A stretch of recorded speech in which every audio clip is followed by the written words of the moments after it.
নজর ছিল আজ সুপ্রিম কোর্টে। তার কারণ স্পেশাল ইন্টেন্সিভ রিভিশনের জন্য যাদের নাম বাদ গিয়েছে সুপ্রিম কোর্ট তাদের আশ্বাস দিয়েছিল যে আপনারা ট্রাইব্যুনালে যান, নতুন করে ভোটাধিকার ফেরত পাওয়ার প্রক্রিয়া শুরু করুন। কিন্তু ট্রাইব্যুনালে পাস করার পরেও ভোট দিতে পারবেন কি, এমন কোনো নিশ্চয়তা তো সুপ্রিম কোর্ট দিচ্ছে না। আজ সুপ্রিম কোর্টে শুনানি ছিল, সেখান থেকে নির্যাস যদি বলতে হয় তো এটুকু বলা যেতে পারে যে ট্রাইব্যুনালে পাস হলেও ভোট দিতে পারবেন কিনা তা নিশ্চিত করতে পারছে না সুপ্রিম কোর্ট। তাহলে সুপ্রিম কোর্ট কি বলছে, কি সুপ্রিম কোর্টের পর্যবেক্ষণ, কি হলো আজ সুপ্রিম কোর্টে জানবো। নয়াদিল্লি থেকে আমার সঙ্গে মৈত্রী রয়েছেন সরাসরি। মৈত্রী, যদি ট্রাইব্যুনালে জানা গেল যে তিনি তার ভোটাধিকার ফেরত পেয়েছেন, অর্থাৎ আগে কোথাও ভুল ত্রুটি হয়েছিল সেইগুলো সব ঠিকঠাক করে একজন ভোট দেওয়ার অধিকার ফিরে পেলেন, তিনি এবার ভোট দিতে পারবেন, সুপ্রিম কোর্ট কি তা নিশ্চিত করতে পারছে? অতটা দেখো, এখানে দাঁড়িয়ে দুটো বিষয় সব থেকে বেশি গুরুত্বপূর্ণ। এক, কবে সেই ব্যক্তি তার ভোটাধিকার পাচ্ছে বা ট্রাইব্যুনাল কবে গোটা বিষয়টি ক্লিয়ার করে দিচ্ছে। ফলে সেখানে টাইম লাইন একটা খুব গুরুত্বপূর্ণ বিষয়। এবং যারা পিটিশনার, একাধিক পিটিশন যেখানে পড়েছে এবং পিটিশনারদের তরফ থেকে বারবার করে এই টাইম লাইনের বিষয়টাতেই কিন্তু জোর দেওয়া হয়েছে। যদিও প্রধান বিচারপতির বেঞ্চ, প্রধান বিচারপতি সূর্যকান্ত এবং বিচারপতি জয়মাল্য বাগচি, তারা কেউই ট্রাইব্যুনালের ওপর কোনো টাইম লাইন বেঁধে দিতে তারা রাজি হননি। তারা যে মামলা শুনেছেন সেই মামলায় তারা স্পষ্ট করে দিয়েছেন যে ট্রাইব্যুনালের ওপর কোনো সময়সীমা তারা চাপিয়ে দিতে রাজি নন, তাহলে ট্রাইব্যুনালের ওপর অন্য রকমের চাপ এসে পড়বে এবং যেটা তারা চান না। ফলে টাইম লাইন কোনো রকম বা কোনো সময়সীমা নির্দিষ্ট করে দেওয়া হয়নি ট্রাইব্যুনালকে। ফলে ট্রাইব্যুনালের কাছে এখনো অবধি কত অভিযোগ জমা পড়েছে, প্রধান বিচারপতি কলকাতা হাইকোর্টে তিনি যেটা জানিয়েছেন, যে রিপোর্ট দিয়েছেন সেটা অনুযায়ী 34 লাখেরও বেশি আবেদন জমা পড়েছে ট্রাইব্যুনালের কাছে। প্রধান বিচারপতি জানিয়েছেন যে আজ থেকে ট্রাইব্যুনাল কাজ করতে শুরু করবে। এবার এই ট্রাইব্যুনালের কাছে যদি সময়সীমা তাদের যদি না থাকে, তাহলে এক একটি ট্রাইব্যুনাল কম করে 1 থেকে 2 লক্ষ আবেদনে তাদেরকে শুনানি করতে হবে। সে জায়গায় দাঁড়িয়ে তারা সময়ের মধ্যে ক্লিয়ার করতে পারবেন কিনা, এটা একটা সবথেকে বড় প্রশ্ন। তবে আজকে এই বিষয়টি বারবার করে উঠে এসেছে আইনজীবীদের তরফ থেকে, সে বিকাশ রঞ্জন ভট্টাচার্যই হোক কিংবা শ্যাম দিওয়ানি হোক, আইনজীবীরা তারা বারবার করে অনুরোধ করেছেন যে ট্রাইব্যুনাল এই আগামী 7 দিনে, যতদিন পর্যন্ত না নির্বাচন আসে প্রথম দফা, ততদিন পর্যন্ত যাদের নাম ক্লিয়ার করছে অন্ততপক্ষে তাদেরকে সুযোগ দেওয়া হোক। সেক্ষেত্রে দাঁড়িয়ে সর্বোচ্চ আদালতে দিন প্রধান বিচারপতির বেঞ্চ এবং বিচারপতি জয়মাল্য বাগচি তিনি উল্লেখ করেছেন যে হ্যাঁ, তাদের সেই সুযোগ দেওয়া যায়, কিন্তু সেক্ষেত্রে দাঁড়িয়ে কাদেরকে সুযোগ দেওয়া হবে সেটা নিয়েও একটা বড় প্রশ্ন রয়েছে। কল্যাণ বন্দ্যোপাধ্যায় তিনি 16 লক্ষ আবেদনের কথা উল্লেখ করেন। অন্যদিকে বিচারপতিরা বলেন যে তাদের কাছে রিপোর্ট জমা পড়েছে যে 34 লাখেরও বেশি আবেদন জমা পড়েছে। ফলে যারা আবেদন করছেন তাদেরকেই কি অ্যালাউ করে দেওয়া সম্ভব কিনা সেটা নিয়ে প্রশ্ন তুলেছেন বিচারপতিরা। তাদের বক্তব্য যে ট্রাইব্যুনালে যখন বিষয়টি এনলিস্টেড রয়েছে তখন অন্তর্বর্তীকালীন কোনো নির্দেশ দেওয়া সর্বোচ্চ আদালতের পক্ষে সম্ভব নয়, কিন্তু তারা আরেকটি ধারার কথা উল্লেখ করেছেন, আর্টিকেল 142, যেটা জাস্টিস দেওয়ার, অর্থাৎ আলটিমেট জাস্টিস প্রুফ করার জন্য সেই আর্টিকেল 142-র কথা তারা আজকে উল্লেখ করেছেন। তারা কিছুটা সময় চেয়েছেন, তারা ভাবতে চেয়েছেন যে তারা এটার কোন জায়গায় তারা এটার একটা সুরাহা করতে পারবেন। তবে এটা নিঃসন্দেহে খুব বড় যে কোনো পথ আজকের শুনানির পরে বেরিয়ে আসবে এবং খুব যে বড় আশার আলো দেখা গিয়েছে তেমনটা কিন্তু নয়। সর্বোচ্চ আদালত তারা জানিয়ে দিয়েছে যে তারা সংবিধানের এই যে অধিকার সম্পর্কে তারা ওয়াকিবহাল এবং তারা ভেবে দেখছেন যে কিভাবে কি করা যায়, কিন্তু একই সঙ্গে তারা এটাও স্পষ্ট করে দিয়েছেন যে তারা ট্রাইব্যুনালের ওপর কোনো সময়সীমা বেঁধে দিতে রাজি নন। রাজ্যের আইনজীবী কল্যাণ বন্দ্যোপাধ্যায়ের তরফ থেকে বারবার করে 23 তারিখের আগে শুনানির জন্য আবেদন করা হয়েছে এবং সেই ডেট এখনো পর্যন্ত সুনিশ্চিত করেনি সর্বোচ্চ আদালত। তবে তারা জানিয়ে দিয়েছেন যে আগামী সপ্তাহে তারা শুনানি করবেন এবং আজকে যে রায় সেটা ওপেন কোর্টে আজকের যে অর্ডার সেটাও প্রোনাউন্স করা হয়নি। ফলে অর্ডার যখন চূড়ান্তভাবে আসবে তখন কোনো নতুন অ্যাডিশন হয় কিনা, সেক্ষেত্রে কোনো কাট অফ ডেট যদি দেওয়া হয়, ট্রাইব্যুনালের যে আবেদনগুলিকে যাদেরকে ছাঁটাই করা হচ্ছে বা যে সমস্ত আবেদনকে গ্রহণ করে তাদেরকে নিষ্পত্তি করা হচ্ছে, যাদেরকে ভোটাধিকার দেওয়া হচ্ছে, যাদেরকে বৈধ বলে ঘোষণা করছে ট্রাইব্যুনাল, তাদের জন্য কোনো বাড়তি সুযোগ দেয় কিনা সর্বোচ্চ আদালত, সেটা কিন্তু বোঝা যাবে চূড়ান্ত অর্ডার আসলেই। তবে খুব বড় সম্ভাবনা কিন্তু এখনো পর্যন্ত সর্বোচ্চ আদালতের যে শুনানি আজকে সেখান থেকে সেটা দেখা যাচ্ছে না। ধন্যবাদ মৈত্রী, এবং আরো একটা আপডেট নেব তোমার থেকে আজ সুপ্রিম কোর্টের। তবে তার আগে এই প্রসঙ্গে আইনজীবীরা কি বলছেন একবার শুনবো। যেহেতু ট্রাইব্যুনালটা সুপ্রিম কোর্টের নির্দেশে তৈরি হয়েছে, 34 লক্ষ লোক অ্যাপিল করেছে, তাহলে এই 34 লক্ষ লোকের অ্যাপিলে যদি বৈধতা পাওয়া যায়, যদি তারা ভোটটাই দিতে না পারে, তাহলে তাদের কিছুই বাকি থাকছে না। আমরা জানি 132-তে তার পাওয়ার হচ্ছে আনলিমিটেড। সেই অর্ডারটা যদি হয় তাহলেই কিন্তু এই যারা মানুষ যদি বৈধ হিসেবে ঘোষিত করবে তাদেরকে, তারা ভোট দেওয়ার জায়গা তৈরি হবে। আজকে তো যেটা মনে হচ্ছে সুপ্রিম কোর্ট সেই পাওয়ারটা ব্যবহার করার দিকে ইঙ্গিত দিয়েছে। দেখা যায় যে ট্রাইব্যুনাল বললো যারা বৈধ ভোটার, তাহলে যদি ভোটটাই দিতে না পারে, তাহলে তো 132 পাওয়ারটার কোনো মানে গ্রাউন্ড লেভেলে ফাংশনিং বা মানুষ এফেক্টিভনেস পেত না। সেটা সুপ্রিম কোর্ট বলেছে they will consider that article 132 যদি তারা এই যে আমাদের ইলেকশন রুল সেটা বাইপাস করে এই যারা বৈধ ভোট হিসেবে ডিক্লেয়ার হবে তারা যেন ভোট দিতে পারে। আজ আরও একটা গুরুত্বপূর্ণ শুনানি ছিল সুপ্রিম কোর্টে, তা হলো মোথাবাড়ি। সেই মোথাবাড়িতে এনআইএ তদন্ত করছে, সেই এনআইএর তদন্ত নিয়ে যে শুনানি, সেই শুনানিতে সুপ্রিম কোর্ট একটা গুরুত্বপূর্ণ পর্যবেক্ষণ দিয়েছে এখানে, যেখানে সুপ্রিম কোর্ট বলছে যে এনআইএ যেন এটাকে রুটিন তদন্ত হিসেবে না দেখে, গভীরে গিয়ে তদন্ত করতে হবে। কিন্তু কেন কথা বলছে সুপ্রিম কোর্ট? সেক্ষেত্রে সুপ্রিম কোর্টের কি পর্যবেক্ষণ? মৈত্রী রয়েছে। মৈত্রী, রুটিন তদন্ত নয়, গভীরে গিয়ে তদন্ত করতে হবে মোথাবাড়ির ঘটনায়, কেন কথা বলছেন সুপ্রিম কোর্ট? দেখো অতনু, যদি এই মামলার মোথাবাড়ি মামলার একেবারে শুরুর দিনের শুনানি দেখা যায়, যখন সর্বোচ্চ আদালত শতপ্রণোদিত হয়ে মামলা শুনানি করতে শুরু করেছিল, তখনই কিন্তু তারা বলেছিলেন যে তারা মনে করছেন যে এই ঘটনাটি প্ল্যান্ড এবং অত্যন্ত পরিকল্পিতভাবে এক্সিকিউট করা হয়েছে। অর্থাৎ মোথাবাড়ির যে ঘেরাও এবং যে বিক্ষোভ, সেই সবটাই প্ল্যান্ড মাফিক করা হয়েছে। আজকে এনআইএ তরফ থেকে তাদের তদন্তের গতি প্রকৃতি কতটা এগিয়েছে তার একটা স্ট্যাটাস রিপোর্ট দেওয়া হয়, এবং এই স্ট্যাটাস রিপোর্ট যখন পড়তেই কিন্তু প্রধান বিচারপতি, তিনি অ্যাডিশনাল সলিসিটর জেনারেল, যিনি এনআইএ এর হয়ে রিপ্রেজেন্ট করছিলেন, ঐশ্বরিয়া ভাটি, তাকে জিজ্ঞেস করেন যে যাদেরকে গ্রেপ্তার করা হয়েছে তাদের রাজনৈতিক পরিচয় কি, সেটা কি আপনারা জানেন? এবং একই সঙ্গে আইজি এনআইএ কে নির্দেশ দিয়েছেন তারা যে এদের পলিটিক্যাল যে পরিচয় রয়েছে, অর্থাৎ যারা এর পেছনে রয়েছেন তাদের পলিটিক্যাল পরিচয় কি সেটা খতিয়ে দেখা হোক, এবং এই গোটা তদন্তটাকে যেন একাডেমিক এক্সারসাইজ হিসেবে না দেখে এনআইএ। তারা একেবারে এই বিষয়টিকে অত্যন্ত গুরুত্ব সহকারে দেখতে চাইছেন, এবং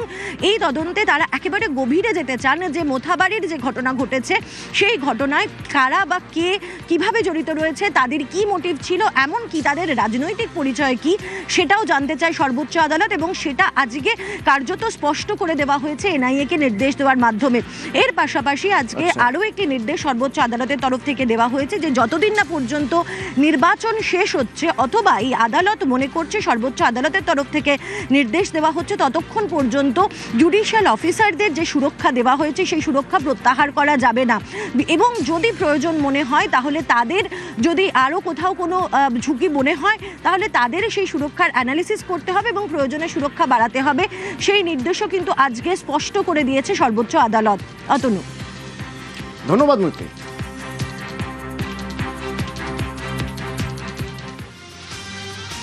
এনআইএ তদন্ত করছে, এবং তদন্ত করতে গিয়ে এখনো পর্যন্ত মালদার মোথাবাড়ির অশান্তিতে 3 জন এনআইএর জালে এখনো পর্যন্ত 3 জনকে গ্রেপ্তার করা হয়েছে, এবং এই 3 জনের মধ্যে থেকে 18ই এপ্রিল পর্যন্ত এই 3 জনকে এনআইএ হেফাজত দেওয়া হয়েছে। প্রথম গ্রেপ্তারের পর আরো 2 জন গ্রেপ্তার, তাদের মধ্যে একজন কংগ্রেস কর্মী শাহাদাত হোসেন, একজন ছাত্র পরিষদ সদস্য আসিফ শেখ। এর আগে আইএসএফ এর গ্রাম পঞ্চায়েত সদস্য গোলাম রাব্বানিকে গ্রেপ্তার করা হয়েছিল।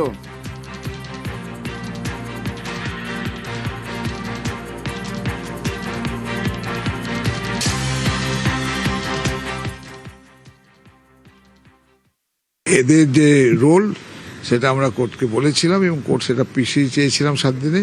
কোর্ট সেটা 18 তারিখ অব্দি প্রোডাকশনের ডেট দিয়েছে, এখানে কোর্টে পিসি অ্যালাউ করেছে। ইনিশিয়ালি ইনভেস্টিগেশন স্টেজ, দেখা যাক ইনভেস্টিগেশনে কতটা কি আসে। আমরা রিকভারি করেছি কিছু মোবাইল এদের কাছ থেকে, সেইগুলো ফরেন্সিকে পাঠানোর দরকার আছে, দেখা যাবে কোনো লিঙ্কেজ আছে কিনা। ভোট প্রচার চলছে, জোরদার এই প্রচার। একদিকে নরেন্দ্র মোদী প্রচার করছেন, একদিকে মমতা বন্দ্যোপাধ্যায় প্রচার করছেন, একদিকে অমিত শাহ প্রচার করছেন, আরেকদিকে অভিষেক বন্দ্যোপাধ্যায় প্রচার করছেন। তো বাংলায় ভোট প্রচারে এসে নরেন্দ্র মোদী হুঙ্কার দিচ্ছেন, বলছেন সব আসনে প্রার্থী মোদী।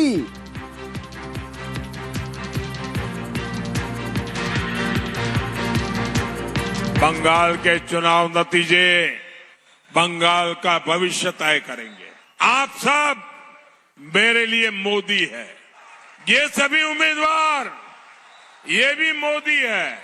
70 साल में आपने लेफ्ट को मौका दिया, कांग्रेस को मौका दिया, टीएमसी को मौका दिया, अब एक मौका मोदी को दीजिए बंगाल की बेटियों की सुरक्षा के लिए। एक मौका मोदी को घुसपैठ से बंगाल को बचाने के लिए, कानून का राज स्थापित करने के लिए, भय का शासन हटाकर भरोसे का माहौल बनाने के लिए। एक मौका मोदी को बंगाल की संस्कृति को तुष्टीकरण से बचाने के लिए। 294 আসনে মোদী প্রার্থী মমতা বন্দ্যোপাধ্যায় বলছেন যে তাহলে কি মোদী বাংলার মুখ্যমন্ত্রী হবেন? তাহলে তো প্রধানমন্ত্রী তো ছেড়ে দিতে হবে। শুনুন মমতা বন্দ্যোপাধ্যায় কি বলছেন। মোদিজি বলছেন উনি নাকি 294টা সিটের প্রার্থী। ঠিক আছে, তাহলে আপনি প্রধানমন্ত্রিত্বটা ছেড়ে দিন, দিয়ে বলুন আমি বাংলার মুখ্যমন্ত্রী হব, তাই আমাকে 294টা কেন্দ্রে ভোট দিন। কি করে বলেন আপনি? কোন পদটা নেবেন, প্রধানমন্ত্রীর না বাংলার মুখ্যমন্ত্রী? আপনি তো বহিরাগত বাংলায়, আপনি বলে দিচ্ছেন সব কেন্দ্রে আপনি লড়াই করছেন। আগে দিল্লিটা সামলান, তারপরে বাংলার দিকে তাকান। বাংলার দিকে যদি কেউ বিষ চক্ষু নিয়ে তাকায় তার চোখ গেড়ে দেবে মানুষ। বিজেপি ভোটের পর বুলডোজার চালায়, চড়া সুর মমতা বন্দ্যোপাধ্যায়। বাংলায় ভোট প্রচারে এসে বুলডোজার চালানোর হুঁশিয়ারি শোনা যায় যোগী আদিত্যনাথ অর্থাৎ উত্তরপ্রদেশের মুখ্যমন্ত্রীর গলায়। এর প্রতিবাদে সরব তৃণমূল নেত্রী। কালকেই বলে গেছে উত্তরপ্রদেশের মুখ্যমন্ত্রী মহাশয় যে উত্তরপ্রদেশের মতো এখানে বুলডোজার চলবে। মানেটা কি? আমি বুলডোজারে বিশ্বাস করি না, আমি মনুষ্যত্বে বিশ্বাস করি, ভালোবাসায় বিশ্বাস করি, মানবিকতায় বিশ্বাস করি। আমার ধর্মের নাম মানব ধর্ম, আমি সাম্প্রদায়িক রাজনীতি করি না।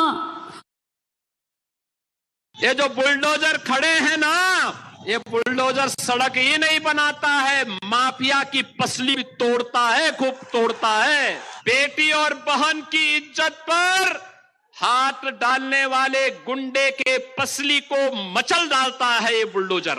माफिया की संपत्ति को अपने कब्जे में लेकर के गरीबों के लिए मल्टी लेवल आवासीय सुविधा देती है, हाई राइज बिल्डिंग देती है, आवासीय सुविधा देने का काम करता है यही बुलडोजर। আর এদিকে রায়গঞ্জে শুরু হয়ে গেল পোস্টাল ব্যালটের প্রক্রিয়া, অর্থাৎ পোস্টাল ব্যালটে ভোট দানের প্রক্রিয়া। সেই পোস্টাল ব্যালটে ভোট চুরির চেষ্টা, সেরকমই তো অভিযোগ উঠছে। পোস্টাল ব্যালটে বিশেষভাবে সক্ষম বৃদ্ধকে ভোট দিতে চাপ দিচ্ছেন বিএলও। কি অভিযোগ? মুক্তা রয়েছে আমার সঙ্গে, কথা বলবো মুক্তার সঙ্গে। মুক্তা, কি অভিযোগ উঠছে? দেখো, অতন্ত হচ্ছে রায়গঞ্জ বিধানসভার 61 নম্বর যে বুথ রয়েছে সেই জায়গায় আজকে যারা প্রতিবন্ধীদেরকে ভোট দিতে গিয়েছিল নির্বাচনের পক্ষ থেকে এবং বিএলও, সেই ক্ষেত্রে সেখানে যখন যাওয়া হয় তাকে ভোট দেওয়ার কথা বলে এবং সে অন্ধ ব্যক্তি ছিল এবং সে বলে যে আমি আমার মেয়ের সামনে ভোটটা দিব। তখন সে বিএলও ভোট দিতে অস্বীকার করে সেই ভোটার। তবে বিএলও তাকে হুমকি দেওয়া হয় যদি ভোট না দেওয়া হয় তাহলে কিন্তু একটু সঙ্গে থাকো। যখন এই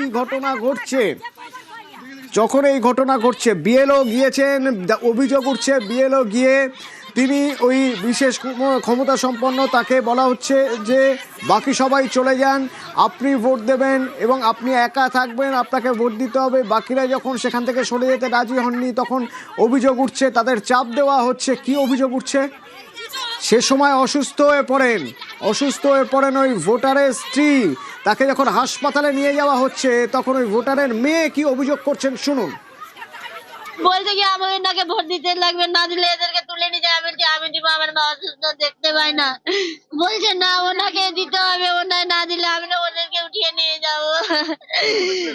ওরা অফিসার গুলা বলেছিল, আমার দাদাকেও থাকতে দেয়নি, আমাকেও থাকতে দেয়নি। ওই ভয়ে তো আমার মা স্ট্রোক করে মারা গেছে। আমার মায়ের মৃত্যুর জন্য ওরাই দায়ী, ওদেরকে আমার মা কেস করবো। হাসপাতালে নিয়ে গেলে মৃত্যু হয়, ভোটারের স্ত্রীর তার মৃত্যু হয়। এরই মাঝে অভিযোগ ওঠে, যখন অভিযোগ ওঠে যে পোস্টাল ব্যালটটা ভোট চুরির চেষ্টা করছে বিএলও, তখন পাড়া প্রতিবেশী লোকজন চলে আসেন এবং তারা বিএলওর বিরুদ্ধে, বিএলওকে রীতিমতো ঘিরে ধরেন, তার বিরুদ্ধে হুমকি দেওয়ার অভিযোগ তোলে পরিবার এবং বিএলওর বিরুদ্ধে বিস্ফোরক অভিযোগ ওঠে। এলাকার মানুষ কি অভিযোগ করছেন শুনুন। আমরা এখানে যে ভোট করতে আসছে প্রথমত কোনো পার্টিকে জানায়নি, এখানে বুথ এজেন্টদেরও জানানোর চেষ্টা করেনি, কারণ ফাইন এরাই বিজেপি সবকিছু করবে। লোকটা কিন্তু চোখও দেখতে পারে না, উনি প্যারালাইজ টাইপ লোক। এবার ওনার ভোটটা কে দিবে? তাহলে আমাদের ভিডিও করে দেখা করা যায় না লোকটা ঠিক ভোট দিচ্ছে, ওরাও তো নিজে দিতে পারে, চোখে অন্ধ আছে, রুলস আছে, সেই রুলস অনুযায়ী আপনারা কিভাবে ভোটটা নিতে আসছেন? হঠাৎ করে আসছে, তাহলে কি এটা ভোট চুরি করতে আসছে? সব তাহলে বিজেপির একটি হিসেবে কাজ করছে, সেটাই আমরা বুঝতে পারছি। বিএলওর বিরুদ্ধে একটি নির্দিষ্ট রাজনৈতিক দলের হয়ে কাজ করার অভিযোগ, পোস্টাল ব্যালটে ভোট দিতে চাপের অভিযোগ, স্থানীয়রা অভিযোগ করছেন। কিন্তু বিএলও কি বলছেন? প্রভাব খাটানোর অভিযোগ তো বিএলও অস্বীকার করছেন, শুনুন। ভোটার ভোট ছিল, মানে আগের থেকে মানে মেম্বার বা অন্যান্য বিরোধী পার্টিরা কেউ জানেনি বলে ওরা বলেছে আর কি। টাটকা পোস্টাল ভোট 85+, বয়স্ক মানুষ। ওই বাড়ির লোককে বলেছিলাম আমি সকালবেলায় যে আজকে আসবে, এমনি এমনি ইয়েতে বলা হয়নি। বিএলও ওরা বলছে যে কেন আমি আগের থেকে জানাইনি এদেরকে, ওদের সন্দেহ যে ভোট মানে জানানো হয়নি, কোথায় পড়বে না পড়বে ওরা জানে না। বিএলও কমিশনের বিরুদ্ধে ষড়যন্ত্রের অভিযোগ করছে তৃণমূল। বিএলও ভোট কর্মীদের শাসানি তৃণমূল প্রার্থী কৃষ্ণ কল্যাণীর, বিজেপির হয়ে কাজ করার অভিযোগ, মৃতের পরিবারের পাশে থাকার আশ্বাস কৃষ্ণ কল্যাণীর। ক্ষমতায় আসার জন্য মানে ভোটটা কেড়ে নেওয়ার একটা চক্রান্ত করতেছে, ষড়যন্ত্র করতেছে। আমি আমার পশ্চিমবাংলার প্রত্যেকটা জনগণকে বলবো, আপনারা সজাগ থাকুন। এরা ছলে বলে কৌশলে ষড়যন্ত্র, এদের কাছে মানুষের মৃত্যুর কোনো মূল্য নেই। যারা এই ধরনের ঘটনা ঘটিয়েছে, করার থেকে করা সজা, তাদেরকে ইমিডিয়েট গ্রেফতার। যতজন এখানে ভোট নিতে এসেছে একজনকে বক্সা যাবে না, তাদেরকে অবিরাম এখনই ওনাদেরকে গ্রেফতার করতে হবে, আর ওনাদের বিরুদ্ধে মামলা হবে, আর উপযুক্ত আমরা শাস্তি চাই। উত্তর দিনাজপুরের জেলা শাসক জানান, আগে থেকেই অসুস্থ ছিলেন মহিলা, সব দিক খতিয়ে দেখা হচ্ছে। এরকম না কি বিএলও এগেনস্টে হয়েছে, ওখানে লোকজন বিরোধ ছিল। আমি যে প্রথম যে শুনেছি কি ওখানে অসুস্থ হয়ে গেছিলেন উনি, অসুস্থ করে উনি অন দ্য হসপিটাল, মানে কি যে ওনার যে শোনা যাচ্ছে কি ওনার এক্সপায়ারি সম্ভবত হয়ে গেছে। তো কিন্তু এটা একটু বিএলও উপরে কিছু নেই, আমাদের টিম ভালো করে গিয়েছিল। এটা ওনার এজ একটু বেশি ছিল, উনি আগে থেকে অসুস্থ ছিলেন। ওটা আমরা দেখছি কি কিভাবে ওটাকে মানে কি শান্তিপূর্ণ ওখানে ভোট হয়ে যায়। অভিযোগ উঠছে, প্রভাব খাটাচ্ছে, কিন্তু আসলে কিভাবে পোস্টাল ব্যালটে কাজ হয়, বিএলওর ক্ষেত্রে নিয়ম কি, এক্ষেত্রে চট করে একবার দেখে নেওয়া যাক। এক্ষেত্রে ওই ভোটার অর্থাৎ আকালুকে ভোট দিতে বলেন বিএলও, কিন্তু পোস্টাল ব্যালটে কিভাবে ভোট হয়? রাজনৈতিক দলের এজেন্ট সঙ্গে যেতে পারেন, নাও যেতে পারেন বিএলওর সঙ্গে। সেক্ষেত্রে বিএলও একা যাবেন বা রাজনৈতিক দলের এজেন্ট যাবেন। ভোটার বলে দেবেন তার হয়ে কে ভোট দেবেন।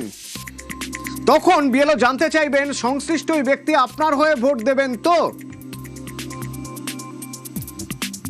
এবং জানতে চাইবেন যে যিনি তার হয়ে ভোট দেবেন ওই ব্যক্তির উপর পূর্ণ আস্থা আছে তো, কোনো রকম চাপে পড়ে বা ভয়ে ওই ব্যক্তিকে দিয়ে ভোট দেওয়াচ্ছেন না তো। কিন্তু এক্ষেত্রে অভিযোগ উঠছে যে বাড়ির সবাইকে অন্য ঘরে চলে যেতে বলে ওই অসুস্থ ওই বৃদ্ধকে ভোট দিতে প্রভাবিত করছেন বা ভোট দিতে জোর করেছেন বিএলও।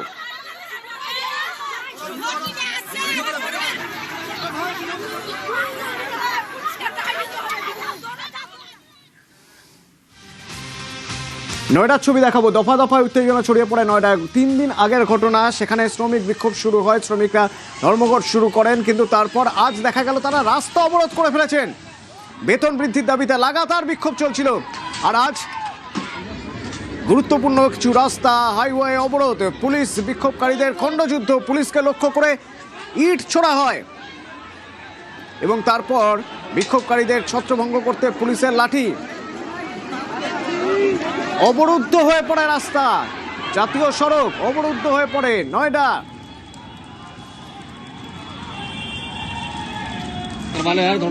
শ্রমিক বিক্ষোভ, শ্রমিক আইন মেনে বর্ধিত বেতনের দাবিতে বিক্ষোভ, একাধিক গাড়িতে ভাঙচুর, আগুন। নয়ডা ফেজ 2-তে তুলকালাম, বাজানো গেছে শেল পুলিশের। বর্ধিত বেতনের দাবিতে 3 দিন ধরেই বিক্ষোভ চলছে। সেক্টর 62 থেকে দিল্লি ঢোকার সব রাস্তায় যানজট।